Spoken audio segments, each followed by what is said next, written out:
anthem music will be provided by our speaker today, who is Cheryl Bernath. Now, most of us know Cheryl as a source of wonderful music here at the Fellowship, but that's just the tip of the iceberg. Cheryl's been a friend, mentor, fellow sojourner, and teacher here in Virginia Beach for many years. And she, of course, is a professional singer and musician and has traveled extensively throughout the United States. And she's been lecturing on dreams and reincarnation for over 20 years. In 1991, she moved from Buffalo, New York to Virginia Beach to follow an avid interest in the Edgar Cayce material. And that led her to ARE headquarters, and she's worked in just about every department there. Some of you may remember Cheryl as conference facilitator at the ARE. They eventually wanted to move other people through that position, but I think they made a mistake on that one. I think Cheryl was the best conference facilitator they ever had.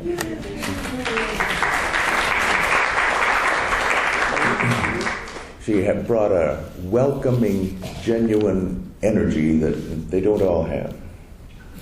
She's been featured on various radio programs, including ARE's Reflections Radio, and is a contributing author to Venture Inward magazine. She's also a certified hypnotherapist who studied with pioneers in past life regression, including Dolores Cannon, Roger Wolger, and John Amoroso. So please welcome Cheryl Bernath. Okay, let me switch gears here. Good morning. So, have you ever had an experience and at the end wondered, what was that all about?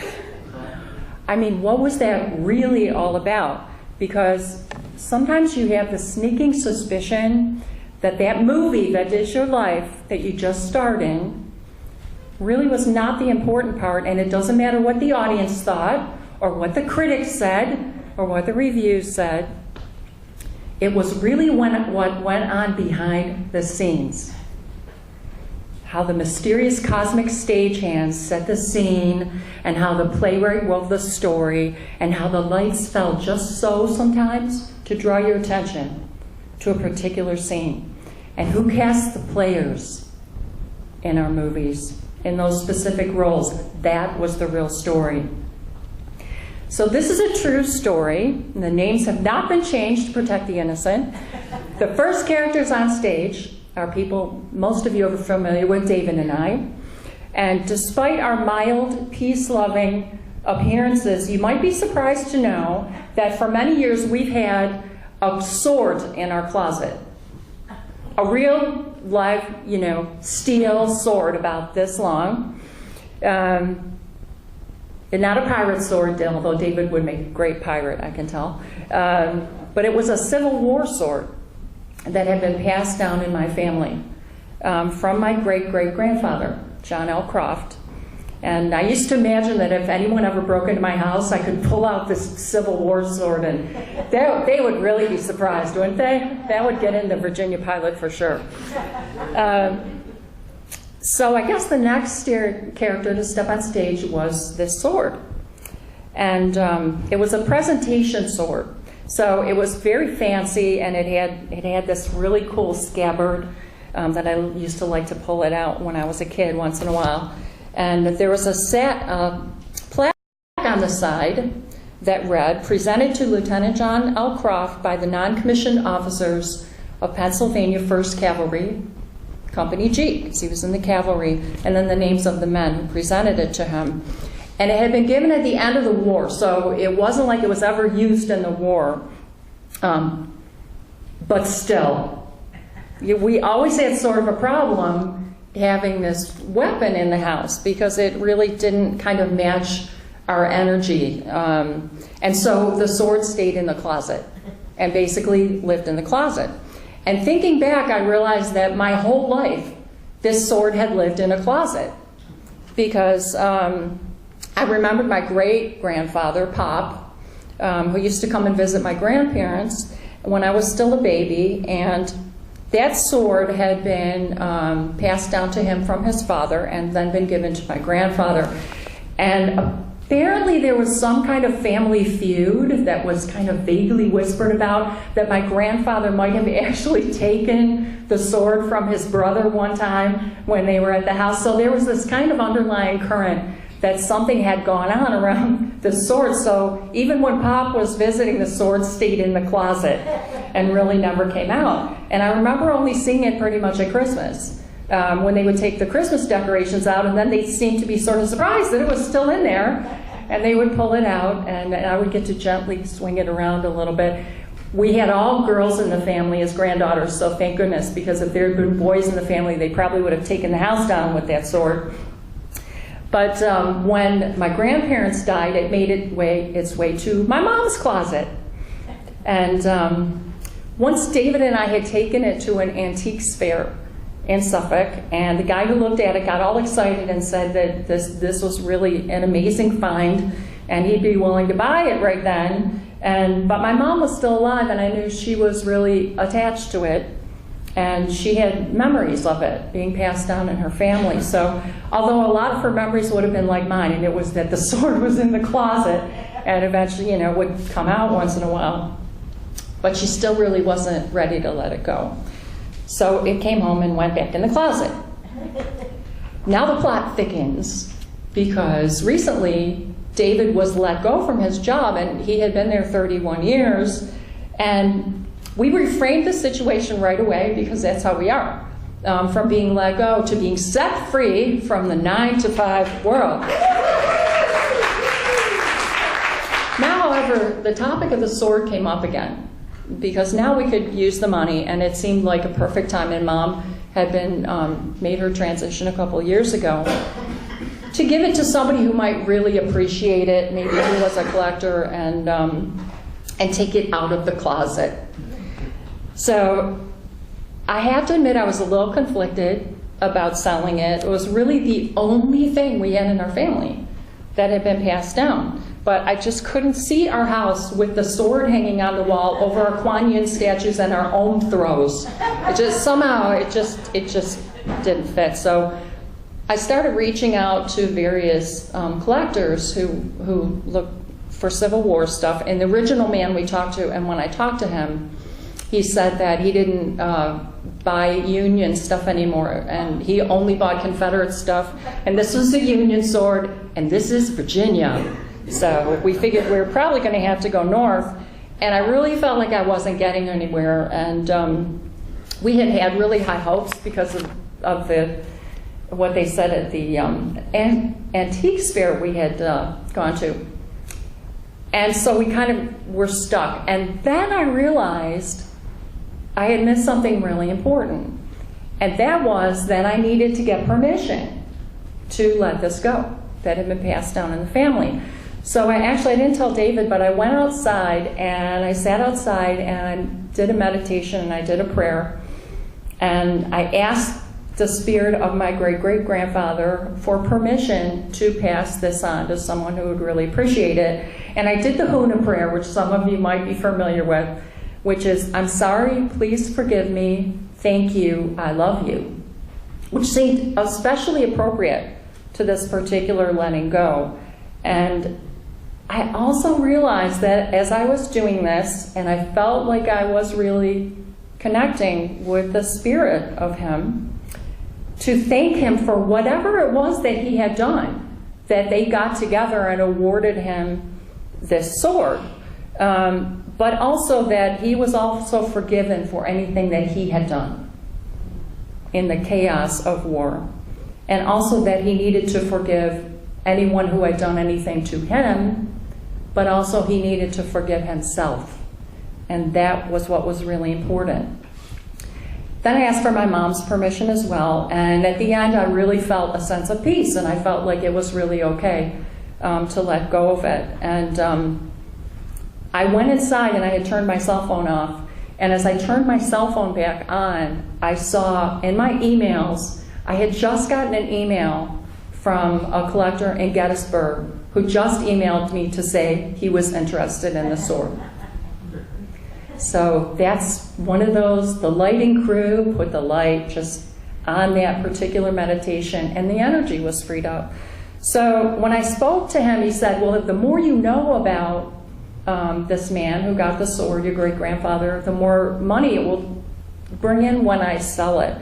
So, find out what you can. So I got online, and it's amazing what you can find out online about who John L. Croft had been.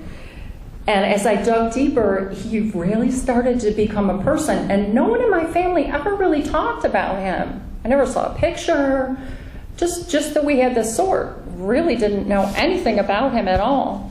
But I found out he grew up in central Pennsylvania on his father's farm, and he enlisted in the cavalry at 20. And I'm thinking as a mom, my son's 20. You know, he's just a kid. And I was wondering, what was he thinking? What was on his mind? Why did he enlist? Because they were all volunteers at that point as well. So was it the issue of slavery? Now, central Pennsylvania, I look back a little bit, and at that time, there were quite a few free blacks living in central Pennsylvania. So he probably would have been familiar, you know, with people. And when he was a child, the what would you call them? The slave catchers were actually traveling all the way up to Pennsylvania and grabbing people who were escaped slaves, but also free people if they could get away with it. And there were a lot of stories of that. So I was wondering about what he was thinking. Was it just the adventure? You know, he's a 20-year-old kid. Or was there something deeper going on? Now I remembered I had a dream a long time ago. And in this dream, I was a young woman, and I was wearing a long, heavy skirt. And I was standing next to a man who I knew was my uncle, and he had a military uniform on. And it was one of those great coats over the top that had the little cape over the top, and very large man. I knew he was my uncle, and we were in sort of a train station. And there was a train there, and there were a lot of people milling around, and there was a lot of excitement, and there were all these young men dressed in uniform hanging out the windows and whooping it up and throwing their hats up in the air, and there was a lot of excitement. And somebody that I know from this life, from the area, actually ran by me in this dream in uniform and took his hat and threw it up in the air like he was celebrating. And it was so real. There were no flying pigs and there were no dream images. It was all very consistent. It was like it was a time and a place. And after I had that dream, at first I always assumed that they were leaving to go off to war, and you know how young men can be, and they didn't know, they had no idea what they were getting into. But I realized after all this happened that it may have been, at first I thought that they were coming back from the war, and the Union had won, and they were celebrating. Then I realized that it was probably more likely they were going off to war, because I don't think people came back in that same condition and with that same spirit as when they went away. So John L. Croft had survived, that war. He'd been wounded in Petersburg and Gettysburg, and he lost his first wife in childbirth. She was only 28 years old. He was much younger than her, which I thought was really interesting as well.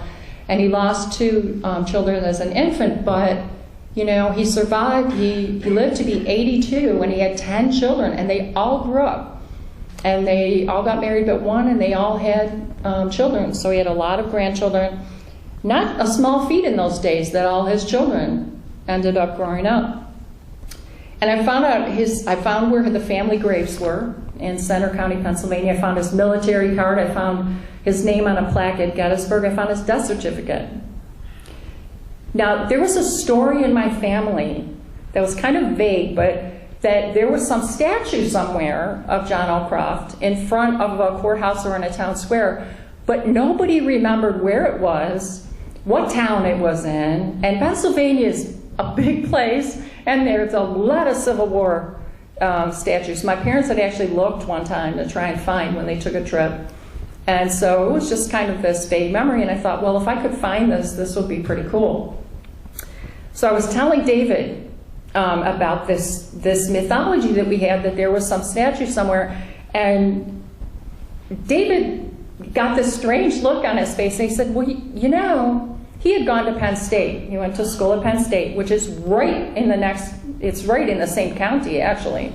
right next to there, and where my family came from. And while he's at Penn State, a friend of his had a car accident, and I wondered where this was going, but he said they had to go to court in the Bellefonte courthouse in Pennsylvania, and there's a Civil War statue out front. Could that possibly be it? Well, apparently I got online. Now this was 36 years ago. He had that little weird incident, and we had never been able to find it. And I got online, and it was there. I found it. I was really excited, and it made me wonder how long ago this play was scripted that came together at that exact moment. So at that point, we decided to head north before going to Gettysburg to let the sword go and do some investigating and take some pictures. And we were also planning on visiting Penn State, where David had gone to college, so he could reminisce a little bit.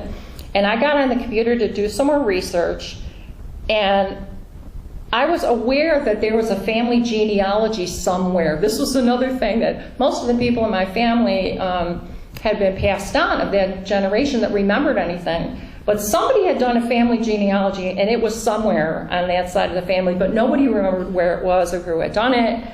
But I found a post on Find a Grave. You can actually go on and find a grave of somebody on this site from 1980 that said, there's a Croft family genealogy in a library somewhere. Does anybody know where it is? And I tried to answer back, but it was 1980. That person was long gone. No one had ever answered. And I went, oh, it's in a library somewhere. How interesting. So I thought, well, what the heck? Maybe it's Bellefonte, because that name rang a bell. I remembered my family talking about Bellefonte. So somebody in my family must have come from Bellefonte, and that's where the Civil War statue was. So I actually did some more research, and I found it.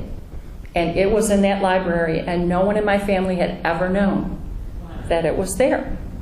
If they did, they were long gone. So now all he had to do was go see it. So we took our trip up, and we were staying in State College, and we set out to find the family graves and take some photos, and we did some prayer and meditation at that site. And we went on to the Bellefonte Library and Historical Society, and we stopped by the statue, which was a couple blocks away. And it turned out the statue was not of him, which I always wondered, because he was a second lieutenant. But there were about 20 plaques around the statue. It's a huge monument of local, or Pennsylvania related military people. I walked up and I was really overwhelmed because we were in a hurry and I only had a few minutes at this particular point, and I went, how am I going to find his name?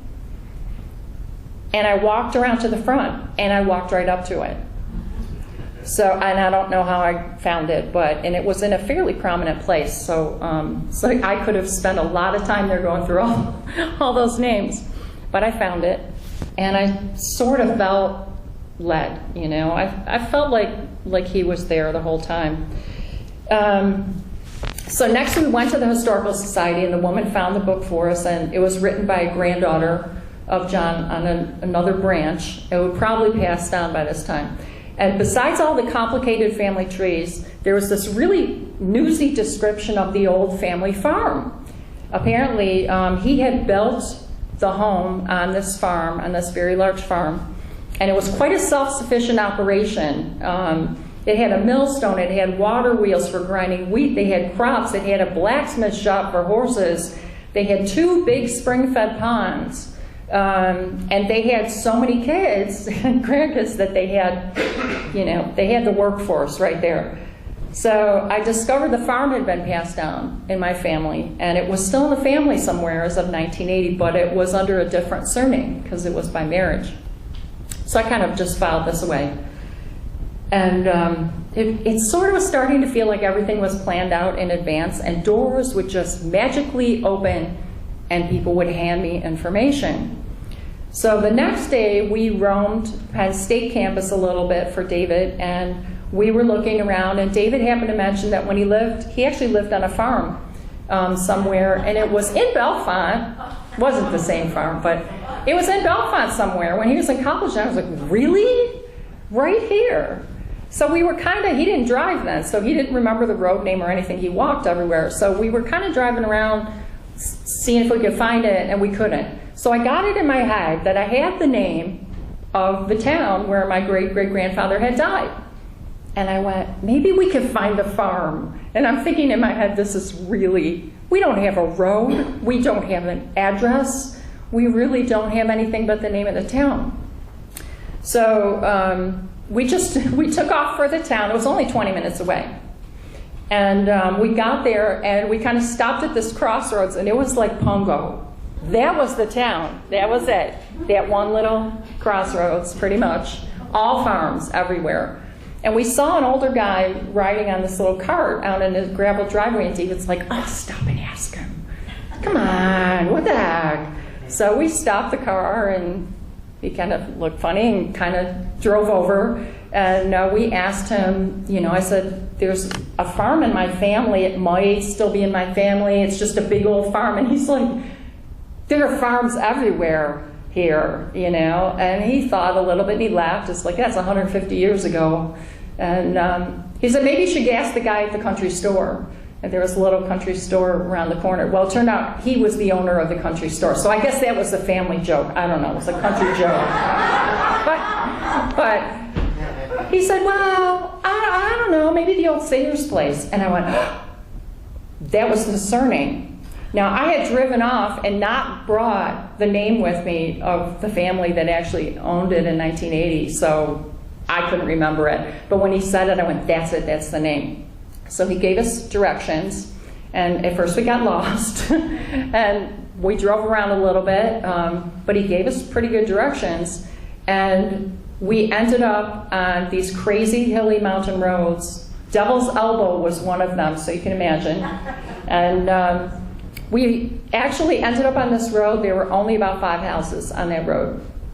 And at the end of the road was this long dirt driveway. Way in the distance we see this big old farm. And there are some people, it looks like there's some people moving around a little bit. So David encouraged me, and we drove down the driveway and down this long bumpy road, hoping that they didn't have a big dog. And there was an older lady sitting outside with a teenage girl, and I got out of the car and I said, this is going to sound really weird, but I think I'm related, you know, to you. Is this the old Croft farm? And she said, oh, yes. So that's my husband's family. Come on inside. So we went inside, and we sat at the table, and it turned out that house, well, first of all, we saw the pond out front, big old spring-fed pond, and I got chills. That house was the actual house that he had built. They had just recited it. It was a 7-bedroom farmhouse. It was still there, and I realized that sword had probably hung in that house, you know, about 150 years ago, had been hanging on his wall. So when we left, I was kind of in a high, I could not believe we found this place with no address or anything, but it's like angels just kept showing up. So the next morning we left for Gettysburg to meet with the collector, and that all went pretty fast and pretty smoothly, and I felt okay. When we finally let go of it, it felt good. But we were a little late early for the appointment, so we stopped at a place and had lunch. And it was the Dobbins house, and we found out that that particular house that had been there even before the Civil War had been a stop on the Underground Railroad.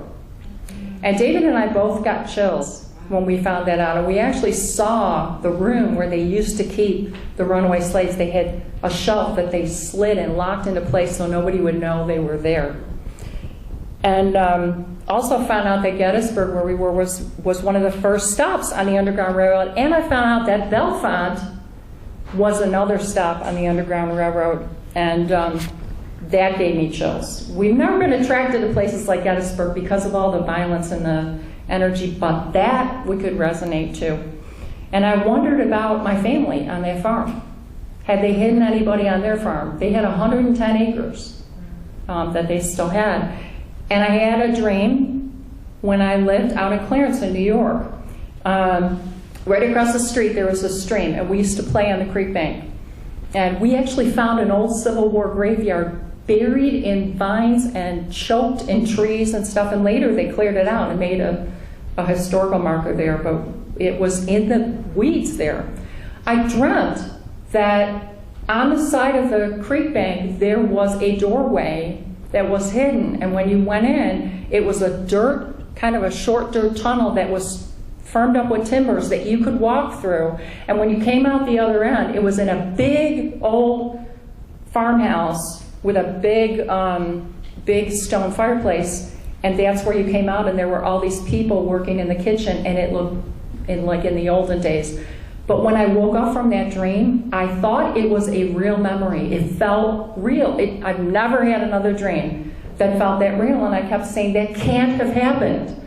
I know I can't have found that when I was a kid, but it's there as a memory. It's there. And the house that we lived in, our dog used to run around the house, and it was only a 25-year-old house, and he was 20 pounds, and it echoed. And my dad used to say, I swear there are caverns around our house, because you could hear the dog running around the house. It was very strange. So Lockport, right across the street, was the last stop on the Underground Railroad. And they used to use that creek, I found out, to transport slaves. So now we get to the real reason why we went to Gettysburg. Before we left, I got it in my head that the real reason we were going to Gettysburg was that we needed to do prayer work to release any souls of soldiers that were there that were still trapped in that energy. And I didn't say anything to David, but he came up to me at one point and said, you know what?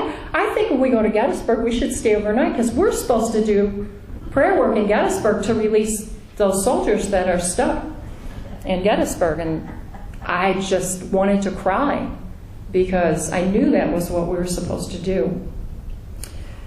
And maybe John L. Croft, that's what he really wanted. That's where he'd been at Gettysburg. He pointed out a sniper, and they shot him in the hand, and that was one of his injuries that he had, was at Gettysburg.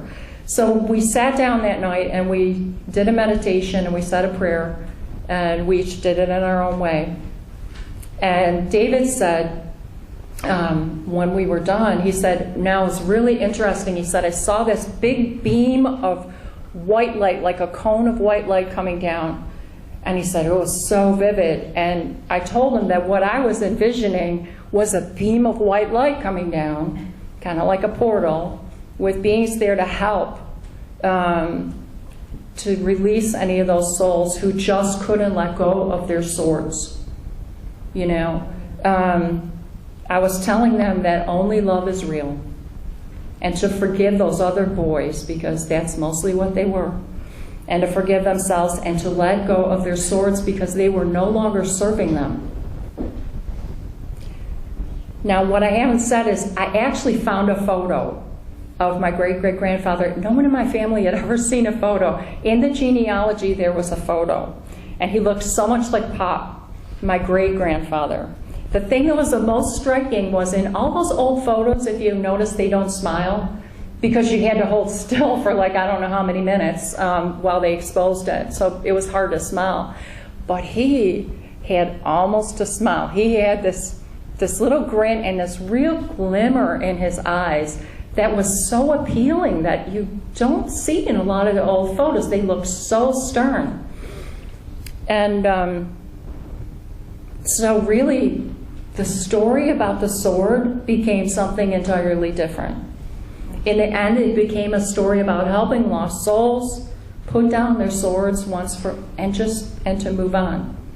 And I expect that was John L. Croft's idea.